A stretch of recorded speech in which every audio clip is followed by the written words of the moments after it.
Hello student. अब इस video में हम डिस्कस करने जा रहे हैं बिल्स परचेज या discounting under letter of credit. चलिए शुरू करते हैं कि बेसिकली ये टर्म्स क्या है।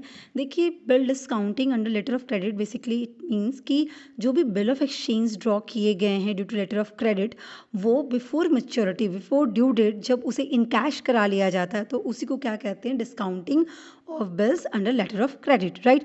अब ये एक तरीके की शॉर्ट टर्म क्रेडिट फैसिलिटीज़ है, क्योंकि इस केस में क्या होता है कि आपको अगर फंड की रिक्वायरमेंट है तो आपको ड्यू डेट तक वेट करने की ज़रूरत नहीं है। ड्यू डेट से पहले ही आप बैंक के पास ले जाके उस डॉक्यूमेंट को और उसे इन कैश करा ले रहे हैं, ठीक है। जब ड्यू डेट आएगी तो जो पर्टिकुलर बैंक है, जो बायर्स की बैंक है, वो आपको रीपे कर देगी। क्लियर है? इस चीज़ को और अच्छे से समझते हैं।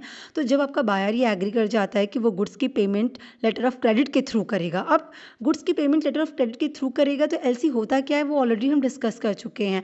इन शॉर्ट आप ये समझिए कि जो बायर है वो उसने गुड्स तो परचेज़ किया, अब गुड्स परचेज़ किया तो उसको सेलर को पेमेंट करनी है, पर वो क्या कर रहा है, सेलर को पेमेंट कैसे करेगा, वो लेटर ऑफ क्रेडिट के थ्रू पेमेंट करेगा। मतलब बायर की जो बैंक होगी वो एक लेटर लिख के लेटर ऑफ क्रेडिट इशू कर देती है कि अब जो है अगर ये टर्म्स एंड कंडीशन जो जो भी चीज़ें होंगी वहाँ पे कि कैसे कैसे करना है ट्रांसपोर्ट या सब कुछ, कैसे गुड्स होंगी, जो कंडीशंस होंगी, अगर ये कंडीशंस अच्छे से मीट आउट हो जाएंगी तो इस जो भी गुड्स आपका परचेज़ किया जा रहा है या जो भी गुड्स आपने सेल किया उस गुड्स का पेमेंट ये बीइंग एन बैंक हम करेंगे, ठीक है।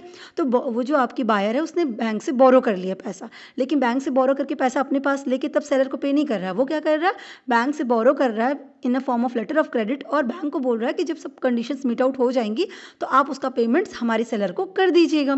क्लियर हो गया? तो यहाँ पे क्या हो रहा है कि जब बायर इस बात के लिए एग्री हो गया कि वो अपना जो गुड्स परचेज उसने किया उसका पेमेंट वो एलसी के थ्रू करेगा, मतलब उसकी बैंक पेमेंट करेगी किसको, सेलर को। तो इस सिचुएशन में क्या होती है कि जो एक्सपोर्टर होता है या जो सेलर होता है वो कई बार क्या करता है कि अब लेटर ऑफ क्रेडिट के ड्यू डेट के वेट नहीं करता कि भाई जब ड्यू डेट आएगी तब जाके पेमेंट रिसीव होगा। अगर उसको उसके पहले पेमेंट की ज़रूरत पड़ती है तो वो क्या करता है, अपनी बैंक के पास जाके अप्रोच करता है और ड्यू डेट से पहले उस अपने जो उस एलसी के अंडर जो बिल्स हैं उसको डिस्काउंट करा लेता है। क्लियर है? और उसका कैश ले लेता है। फिर जब ड्यू डेट आती है तो बायर्स की बैंक पेमेंट कर देगी। किसको पेमेंट कर देगी? उस बैंक को, सेलर की बैंक को, क्योंकि सेलर की बैंक ने तो ऑलरेडी सेलर को पेमेंट कर दिया है। Is it clear? सो इसी प्रोसेस को डिस्काउंटिंग ऑफ बिल्स कहते हैं under letter of credit. Clear है? तो बैंक क्या करती है, इसमें सारे टर्म्स एंड कंडीशंस जो लेटर ऑफ क्रेडिट के होते हैं वो चेक कर लेती है कि मतलब सभी तरीके से वो मीट आउट हो रहे हैं कि नहीं है, कि जिसके बेसिस पे लेटर ऑफ क्रेडिट इन्वोक होगा, लेटर ऑफ क्रेडिट की पेमेंट की जाएगी, तो वो सब terms and condition meet out हैं। और जब उसको ऐसा लगता है, बैंक्स को लगता है कि हाँ ऐसा होगा, तो वो क्या करती है, वो एक्सपोर्टर्स को कुछ स्मॉल चार्जेस इंटरेस्ट या कमीशन के नाम पर कट करके रिमेनिंग पैसा उठा के दे देती है। और बाद में क्या होगा, वो बैंक पैसा तो दे दी एक्सपोर्टर को, सेलर को पैसा मिल गया, उसका काम खत्म हो गया। अब जो सेलर की बैंक थी, जिस बैंक में सेलर ने अप्रोच किया था कि भैया हमारा पहले ही पैसा दे दीजिए ड्यू डेट से पहले, अब जब ड्यू डेट आएगा तो ये बैंक अप्रोच करेगी जिसने लेटर ऑफ क्रेडिट इशू किया था, मतलब बायर्स की बैंक को, और उनसे पेमेंट रिसीव कर लेगी। Is it clear? तो इसी को कहते हैं bill purchase discounting under letter of credit. इसका ना हम पूरा प्रोसेस समझ लेते हैं कि ये पूरा डिस्काउंटिंग जो लेटर ऑफ क्रेडिट के अंदर होती है वो बेसिकली होती कैसे है, क्या क्या होता है, तो उसके हिसाब से ये डिस्काउंटिंग होती है। देखिए, पहला स्टेप क्या हो जाता है हमारा, ट्रांजैक्शन एंड एलसी इशू, मतलब लेटर ऑफ क्रेडिट इशू होता है। तो इसमें होता क्या है कि जो सेलर है और जो बायर हैं वो ट्रेड के लिए एग्री कर जाते हैं कि भाई हम पर्टिकुलर गुड्स को आपको सेल कर रहे हैं और बीइंग एन बायर आप उसे परचेज करने वाले हैं, ठीक है। अब ये जो परचेज और सेल की बात होती है, जिस ट्रांजेक्शन की बात होती है, वो उसमें ये होता है कि जो पेमेंट होगा वो किसके थ्रू होगा, वो लेटर ऑफ क्रेडिट के थ्रू होगा। मतलब बायर्स जो पेमेंट करेगी वो खुद नहीं करेगी बल्कि उसकी बैंक करेगी, इसीलिए वो एलसी इशू करके दे रही है, ठीक है। एलसी का मतलब यही हुआ कि बायर की बैंक पेमेंट करेगी किसको, सेलर को। और इस बात पे हो जाता है कि भाई पेमेंट तभी होगा जो इस लेटर ऑफ क्रेडिट के अकॉर्डिंग जो टर्म्स एंड कंडीशन है वो मीट आउट होंगी, मतलब आपका गुड्स वाकई में सेल हो रहा होगा और इस तरह का होगा, मतलब जो जो भी कंडीशंस होंगी उसके अकॉर्डिंग जब चीज़ें मीट आउट हो जाएंगी तो आपकी बायर की बैंक जो है वो पेमेंट कर देगी सेलर को। Is it clear? तो इस तरीके से लेटर ऑफ क्रेडिट इशू हो जाता है और ट्रांजेक्शन स्टार्ट होती हैं। फिर काम क्या होता है, शिपमेंट एंड डॉक्यूमेंट सबमिशन का। तो अब क्या होगा, जो सेलर होता है, जैसे बट ऑब्वियसली बात है, आपने बायर है, आपको क्या होगा, गुड्स मिलने वाला है, तो सेलर क्या करेगा, जो गुड्स है उसको शिप्स करेगा, उसको ट्रांसपोर्ट करेगा आपके यहाँ से, और जितने भी डॉक्यूमेंट्स रिक्वायर्ड डॉक्यूमेंट्स है उसको सबमिट कर देता है। लाइक जैसे कमर्शियल इनवाइस हो गया, बिल ऑफ एक्सचेंज हो गए, ट्रांसपोर्ट डॉक्यूमेंट्स हो गए, सब कुछ वो क्या कर देता है, डिपॉजिट कर देता है, सबमिट कर देता है बैंक्स को। कौन, जो आपका सेलर है, ठीक है, क्योंकि वो गुड्स सेल कर रहा है। तो वो एक्सपोर्टर जो है उसने सब कुछ डॉक्यूमेंट सबमिट कर दिया बैंक को, ठीक है। फिर बैंक क्या करती है, उसको वेरीफाई करती है। तो सेलर की बैंक वेरीफाई करेगी सारे डॉक्यूमेंट्स को कि जो भी एलसी के टर्म्स एंड कंडीशंस थे तो आप उसी के अकॉर्डिंग अपने डॉक्यूमेंट्स को मेंटेन किए, आपके डॉक्यूमेंट सारे रूल्स एंड रेगुलेशन को स्ट्रिक्टली फॉलो कर रहे हैं कि नहीं कर रहे हैं। Is it clear? अब इस तरीके से यहाँ तक का काम खत्म हो गया।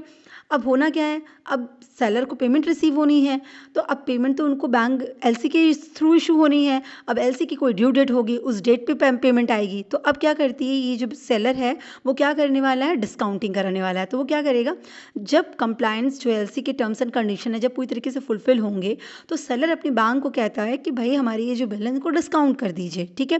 बैंक क्या करेगी, सेलर जब समझ रही कि सब कुछ मीट आउट है ही है तो सेलर के बिल्स को क्या कर देती है, इमीडिएटली पे कर देती है, कुछ उसमें से चार्जेस कट करने के बाद, in form of commission, in form of fees, interest, कुछ भी मान लीजिए कि बैंक आपको पूरा पैसा नहीं देगी, जितने की एलसी थी जितना आपको पेमेंट में मिलेगा उतना पूरा नहीं देगी, उसमें कुछ चार्जेस अपने नाम का कट करके बाकी वो पेमेंट कर देती है, ठीक है। Is it clear? अब ये डिस्काउंटिंग कब हो रही होगी, बट ऑब्वियस सी बात है ड्यू डेट से पहले हो रही होगी। जब एलसी की डेट आ जाएगी तो खुद ही बायर की बैंक पेमेंट कर देगी, इसका मतलब सेलर उससे पहले ही पेमेंट रिसीव करने की बात करता है, ठीक है। इस तरीके से सेलर का जो बिल है वो डिस्काउंट हो गया, उसको पेमेंट रिसीव हो जाती है। अब आती है बात कलेक्शन की।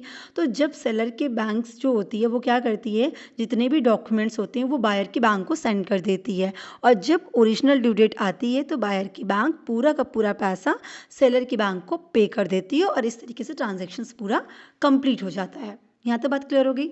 सो फॉर एग्जाम्पल कि एक टेक्सटाइल एक्सपोर्टर है सूरत का, उसने क्या किया, 50 लाख का फैब्रिक यूएस बायर को सेल किया under 60 days of LC, correct.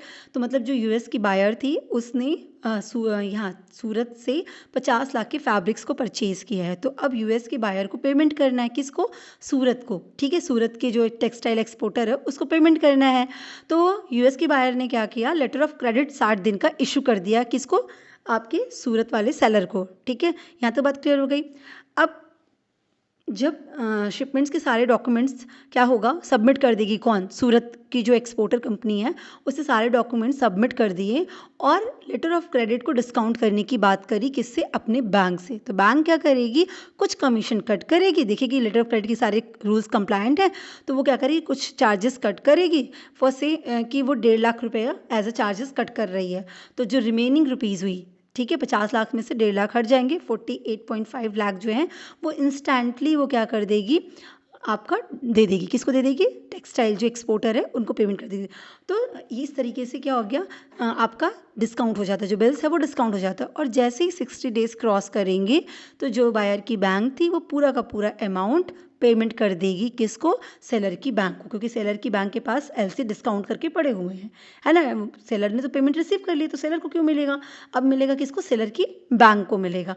तो इस तरीके से ये पूरा ट्रांजेक्शन्स कंप्लीट होता है। आई होप आपको क्लियर हुआ होगा कि बिल परचेज डिस्काउंटेड एलसी होता क्या है। Wish you all the best, thank you so much.